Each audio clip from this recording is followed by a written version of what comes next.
Hello everyone, আজকে হচ্ছে 17 তারিখ। আজকে আমার প্রোগ্রাম ছিল, তো সকালবেলা উঠেই ব্যাগটা গুছিয়ে নিয়েছি, সমস্তটা রেডি করে নিয়েছি। আর কালকেই আমার লিস্টটা করা হয়ে গেছিলো। তো এরপর আমি স্নান করব, তারপর একটু রিহার্সাল করিয়ে খেয়ে দিয়ে একবারে রেডি হতে বসবো। তো এখানে আমার আর রিহার্সাল করাতে হয়নি, ওরা নিজেরা এত এফোর্ট দেয়, ওরা নিজেরাই রিহার্সাল করছিল। তো রিহার্সাল করতে করতে দেখি হঠাৎ বৃষ্টি শুরু হয়েছে, মানে খুবই বৃষ্টি হচ্ছিল। অন্য অন্য জায়গা তো নাকি শিল পড়ছিল। তো এখানে ওরা খেয়ে নিচ্ছিল ভজ, মুন্ডা, মিষ্টি। তো এরপর এই যে ওর একটু মেয়ে সাজার ইচ্ছে হয়েছিল, দেখি তাকা। যাই হোক, তারপর হচ্ছে জানতে পারলাম প্রোগ্রামটা হবে না। আর এখানে স্নেহা রেডি হয়ে চলে এসেছিলো, মানে ও যে আমার উপর কী রাগারাগি করছিল, কিন্তু আমারও দোষ না, কমিটির লোকেরও দোষ না। এতটাই বৃষ্টি হয়েছে যে প্রোগ্রামটা কোনোভাবেই সম্ভব হচ্ছিল না। তো এই যে দেখো, একদম খোঁচে বোম হয়ে গেছিলো। আর ওইদিকে অয়ন্তিকা আরও যে জুনিয়র ব্যাচগুলো ছিল সবাই রেডি হয়ে গেছিলো, শুধুমাত্র আমি আর মিষ্টি রেডি হইনি। আমাদের রেডি হতে হতে আমি খবরটা পেয়েছি। না রে, এরকম না, জানি আমি খারাপ দেখতে, এরকম করছিস কেন? মেকআপ করলে আমাকে খারাপই লাগে। কি ধুলো লেগে গেছে কেন? ধুলো মাথায় হাত দিয়ে আরি দেবা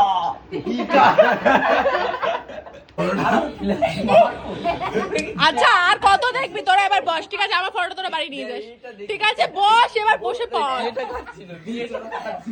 বেচারি ভাবছে আমার মুখের সামনে পোজ দিচ্ছিস কেন?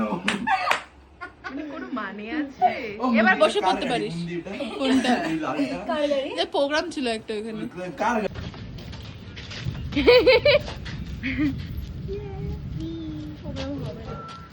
প্রোগ্রাম হবে না সেই মন খারাপ করে আর কোনো লাভ নেই, কারণ পুরোটাই বৃষ্টির ওপর নির্ভর করেছিল।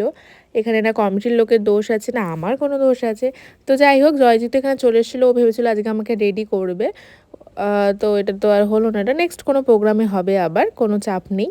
তো আমরা এখানে চপ নিয়ে বাড়ির দিকে যাচ্ছিলাম। আর এখন দেখো বৃষ্টিটা কমে গেছে, কিন্তু এর আগে যা বৃষ্টি হচ্ছে তাতে তো অলরেডি সব সর্বনাশ হয়ে গেছে।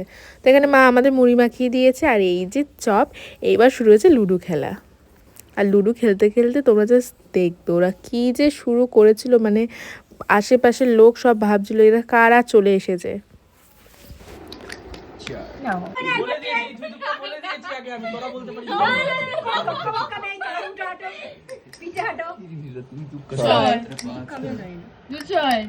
তিন চায় তিন চায় তিন চায় তিন চায় চায় কোনো ভালো হবে না। নিয়ে কি করবি ভাই? দাঁড়া, আমাদের ভাবতে দে। কত টাইম দাও যাবে না ভাবার। মাথায় যাবে তো।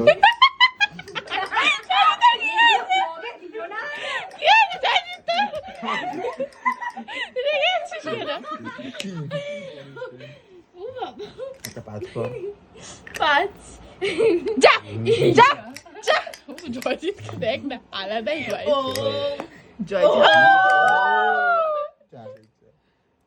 জয়জিৎ তুই আমাদের সাথে খেলা, ওদেরটা তুই কেন চাইছিস? ওদেরটা ওদের চাইছে দে, আমাদেরটা বেশি পছন্দ, তোদেরটা বেরাচ্ছে না তাই। এবার কাটা যাবে। 3 এই যে রেডি। পাঁচ ফেলতে না পারলে আর থাকি যাবে না। 5 দেখেছিস? না, তোরা ছোটটা বলেছিস, তোদের একটা খাওয়া ছিল, তোদের খাইনি। তোরা ছোট, এই খেলবো তো আমি। মাথা খারাপ হয়ে গেছে। চল এখান থেকে।